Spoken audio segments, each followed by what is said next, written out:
Welcome સંપૂર્ણ ગુજરાત. સંપૂર્ણ ગુજરાતમાં આપનું સ્વાગત છે.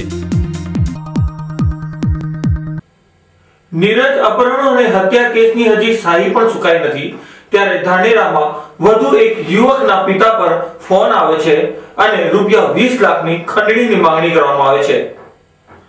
આ ફોનમાં સ્પષ્ટપણે કહેવામાં આવ્યું છે 20 लाख रुपए का इंतजाम करो वरना अपने बेटे को गंवा दो.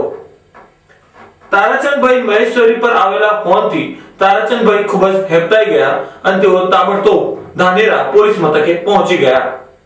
તારાચંદભાઈએ પોલીસ સ્ટેશનમાં રૂબરૂ હકીકત જણાવતા સમગ્ર મામલો સામે આવ્યો કે રૂપિયા પડાવવા માટેનો વધુ એક કારસો ધાનેરામાં રચાઈ રહ્યો છે. આ બનાવથી ધાનેરા સહિત સમગ્ર બનાસકાંઠા જિલ્લામાં હડકંપ મચી ગયો છે, કારણ કે થોડા દિવસો પહેલા જ પાલનપુરમાં નીરજનું અપહરણ થાય છે અને ત્યારબાદ નીરજના જ મોબાઈલથી મેસેજ આવે છે કે ખંડણી માટે 20 લાખ રૂપિયા આપો નહીંતર તમારા પુત્રને ગુમાવો અને ત્યારબાદ નીરજની હત્યા કરાયેલી લાશ મળે છે. ત્યારે આવી જ રીતે રૂપિયા પડાવવાનો વધુ એક કારસો ધાનેરામાં સામે આવતા સમગ્ર જિલ્લામાં ખળભળાટ મચ્યો છે. ત્યારે હવે જોવાનું એ રહે છે કે ધાનેરા પોલીસ આ કેસમાં શું કાર્યવાહી કરે છે.